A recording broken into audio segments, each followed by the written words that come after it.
suis le président du festival depuis 46 ans. Je suis passionné de voyage avec Hélène, mon épouse. Donc on est parti 7 ou 8 mois. On allait jusqu'au Zanskar, au Népal, au Katmandou. Et on est rentré, on avait plein d'images, plein de films. Je suis allé voir un directeur de MJC que je connaissais un peu. Et on a créé un premier festival, donc on était 5. Moi j'arrivais d'un voyage un peu fou. Et puis il y a eu un petit concours de diaporama de voyage avec 2-3 gars de mon âge. On s'est retrouvés là, on s'est dit, bah tiens, on est de la même tribu, quoi. Et on décide de construire un festival et de réunir des gens qui, comme nous, ont cette sensibilité, cette envie de partager. Et pour moi, ça a changé ma vie complètement. Je revenais avec ma fille et ma femme d'un voyage en Équateur. J'avais fait un diaporama et j'ai présenté ce diaporama lors de ce premier festival. Christian m'a proposé d'intégrer l'organisation et depuis cette époque-là, j'ai participé à l'organisation. C'est le voyage qui m'a fait rencontrer les gens du festival. À l'époque, il y avait 100 personnes. Là, on va être sur 22 25 000. Mon premier festival, donc en mars 2019, c'était le 40e anniversaire. On avait fait un concert, donc 800 personnes qui étaient debout, les bras levés, sur des rythmes brésiliens.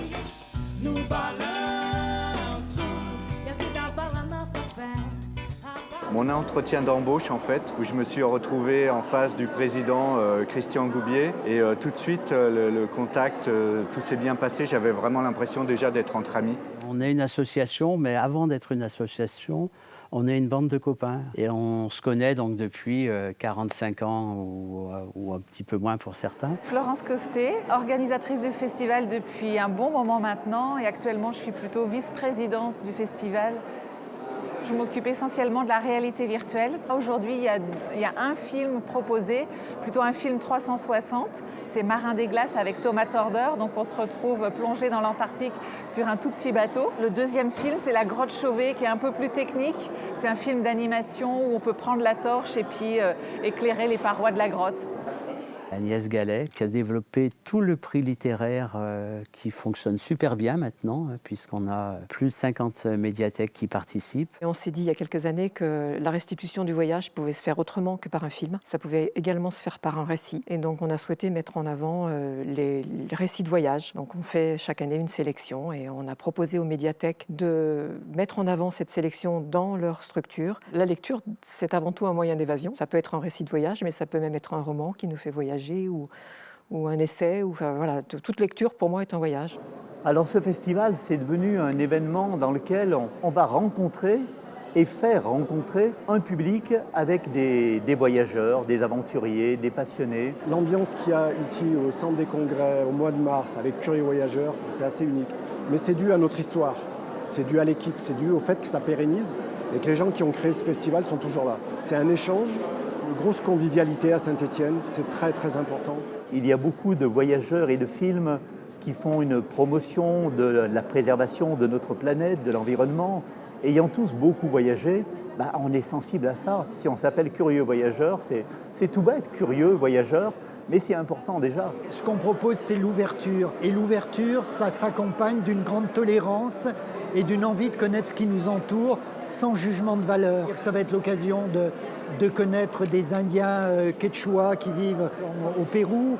On va rencontrer des gens qui vivent sur l'île de Bali. On va rencontrer les Kanaks de Nouvelle-Calédonie. Et puis aussi l'esprit d'aventure. Sortir de son quotidien pour découvrir la planète, c'est quelquefois inconfortable, mais c'est tellement enrichissant. Et le public, il ne se trompe pas, il vient chercher ça ici. Et ça rejoint le respect que nous, on a pour tout ce qui est réalisation, réalisateur, réalisatrice. C'est très, très important. On va arriver à la fin de cette 46e édition et je l'ai particulièrement ressenti, c'est-à-dire les réalisateurs qui étaient là. Il s'est tout de suite passé quelque chose entre eux. On a senti tout de suite une complicité. Je pense qu'il peut y avoir des projets qui vont naître du festival grâce à ces rencontres. Les auteurs, c'est la même chose. Le public aussi. Le cœur du festival, c'est la rencontre et c'est les échanges. C'est super important déjà d'amener une ouverture au monde, aux autres cultures dès le plus jeune âge en fait. Les collèges nous ont dit mais c'est trop bien ce que vous avez proposé, donc faites les deux. Et c'est ce qu'on fait maintenant. On fait des projections en salle et puis des projections en classe, ce qui fait qu'on touche à peu près 5000 collégiens maintenant chaque année. Ils sont sans filtre, enfin ils ont des choses plus basiques. Ils aiment tous participer à ces séances collégiales. C'est des bons moments. Nous, on essaye d'accueillir le plus possible aussi de personnes en situation de handicap. On a commencé avec des séances pour les sourds et malentendants. Maintenant, on fait de l'audio-description pour les déficients visuels. Et puis, on pourrait également faire des choses, notamment en maison de retraite, pour des personnes qui ne peuvent pas forcément venir au festival. Donc l'idée, ça pourrait être d'aller vers elles et leur offrir un petit moment d'évasion aussi. On aimerait que dans l'équipe organisatrice, il y ait des gens de votre génération, je dirais des gens entre 20 et 25 ans. Le premier objectif, c'est pérenniser. Pour une raison simple, c'est que c'est un réel plaisir ce qui se passe au festival. Puis on prend de l'âge, nous, donc tu vois, il faut trouver des relais. C'est vraiment ça l'objectif du festival pour moi. Rater une édition du festival, mais ce serait dramatique.